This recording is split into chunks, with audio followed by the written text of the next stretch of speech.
Dude, today we have a jam-packed, ginormous news video. There's like 20 things I want to talk about. Okay, maybe a little bit less, but there's a lot of stuff.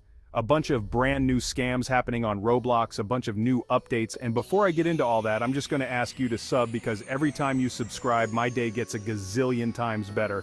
But without further ado, let's move on to the first story, which happens to be some dress to impress drama. It's back. I didn't talk about the first part of the dress to impress drama because I didn't really feel like I should have. But the second part I feel is interesting because it absolutely blew up all over Twitter, and I think it's worth talking about. This stems from Dress to Impress adding plus-size characters to the game.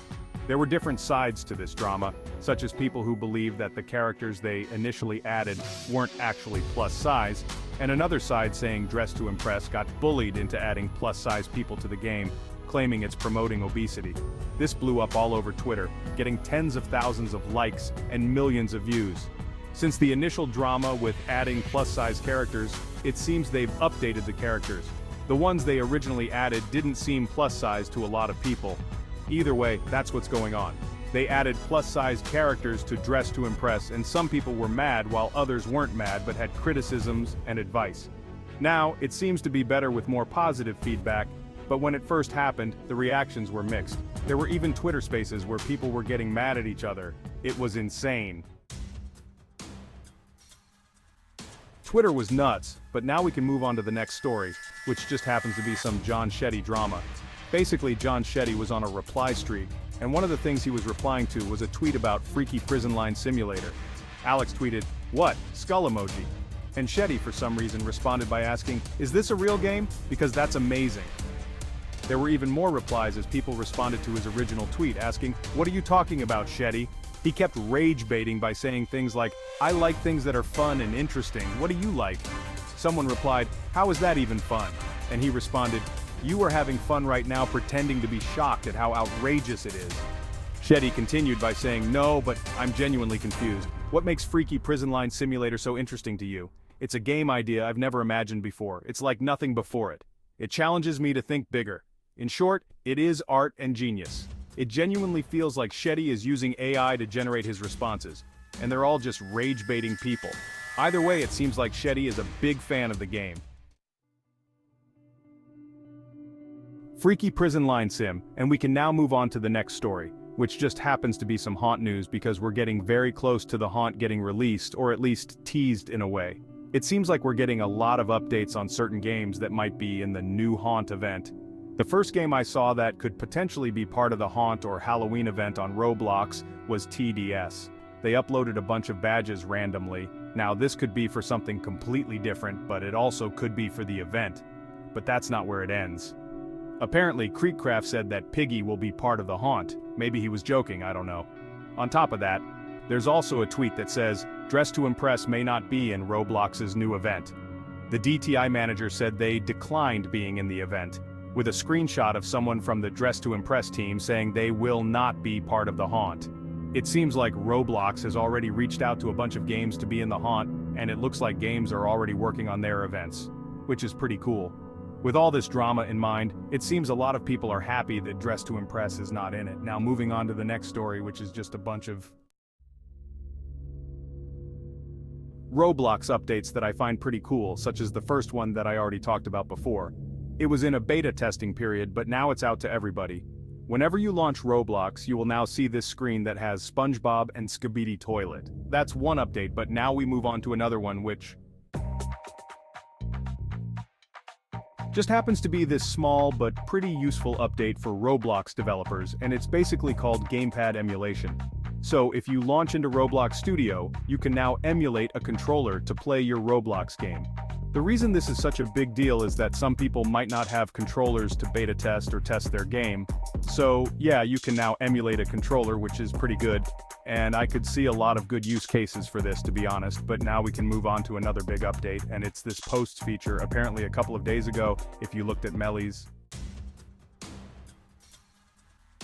account on mobile, he actually had a video uploaded on his profile or something, or maybe a screenshot, because Blocks tweeted out this, "Roblox is beginning to test posts a new way to share captures made in experiences directly on your profile.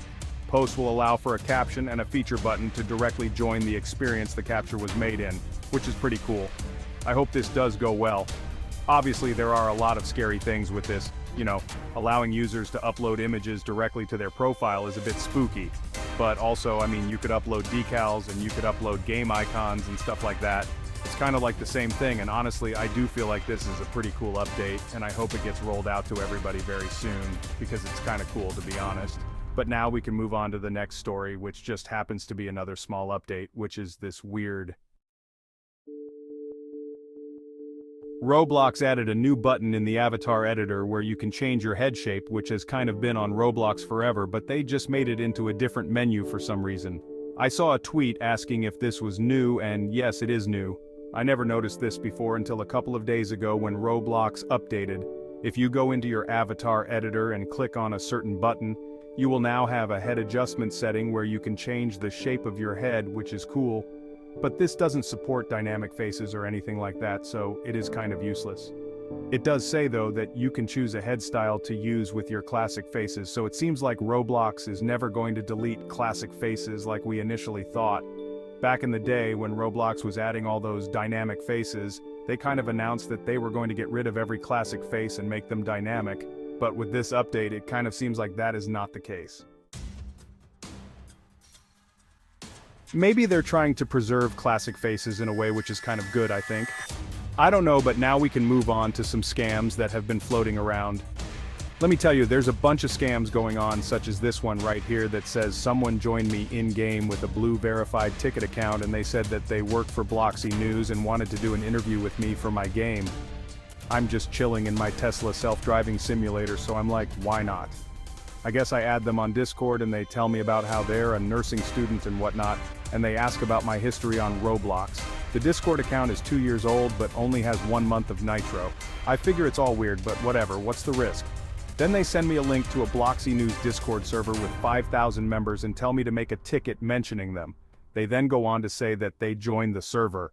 And apparently it was one of those servers with a fake rover bot. Yeah, basically there's another scam impersonating another news account on Roblox, and this has happened before with Roblox RTC. I talked about it before, but yeah, every day it seems like another person is getting impersonated and they're just claiming a Discord URL and then trying to steal Roblox accounts with it. It also seems like they're targeting developers with this as well. So if you are a developer out there, be careful because, yeah, scammers are getting creative. One main thing that I find very interesting about this whole scam is that this person says that the person had a blue check mark on Roblox, and that's going to go into the next scam that I've been seeing with this Roblox RTC tweet that says this Roblox is just verified Stickmaster Luke. The only problem is that it's not the real one. So yeah, it seems like there is another wave of people that are able to reset old usernames and steal them, and they're basically doing that once again. But this time they're actually getting the accounts verified on Roblox, which is insane because this has happened before. People were resetting old Roblox usernames and then stealing them, but they were never verified. But now they're actually getting verified and it's getting kind of bad. So in this specific case, they basically got the account that had Stickmaster Luke with an I reset, and then they stole it. If you go to this fake Stickmaster Luke account, you can see that they have a bunch of other people added, such as Builderman. Yeah, it seems like these accounts are just making a comeback. They were very popular, I think, in February or March of this year, but they kind of disappeared and they weren't really used very often. But it seems like now they're back in full swing, and I think that's kind of funny because these accounts aren't really trying to scam anyone. They're just trolling for the most part, from what I can see. Aside from that, verification has just been a huge point of complaint on Roblox for the past couple of days or even weeks, because so many people that shouldn't be verified on Roblox are getting verified. Whether it's because they bought it from someone or whether it's because they just botted their own followers. There's an alarming amount of people getting verified on Roblox right now, and it's usually for reasons that shouldn't get them verified. Another thing is that people aren't getting verified as well that probably should, and by people I mean me. Guys, peoples have 50,000 followers and they haven't verified them yet. What the heck, Roblox? But yeah, go follow me on Roblox, guys. Trying to get verified, I guess, I don't know. Yeah, either way, just a bunch of people are getting verified on Roblox when they shouldn't, and it's becoming a big problem because people are blindly trusting verified users on Roblox because they have this blue check mark, you know? But the reality is that people can literally just buy these things, or they can just bot their followers and get these check marks. Another crazy thing is that apparently the verification system is somewhat manual.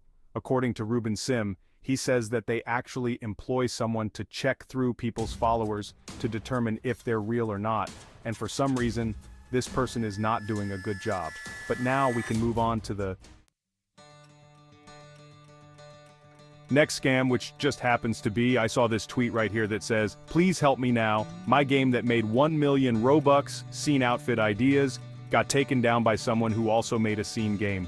Every asset in my game was original. Please fix this and bring my game back. I'm shaking, oh my god."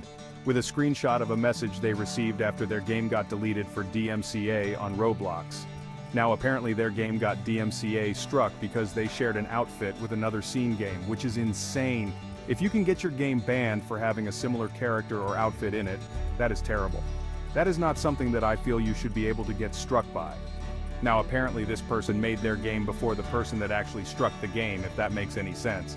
So theoretically what people could do is they could literally just make a game, copy an aspect from another game, and then DMCA that other game, and it'll potentially get taken down, which is kind of bad.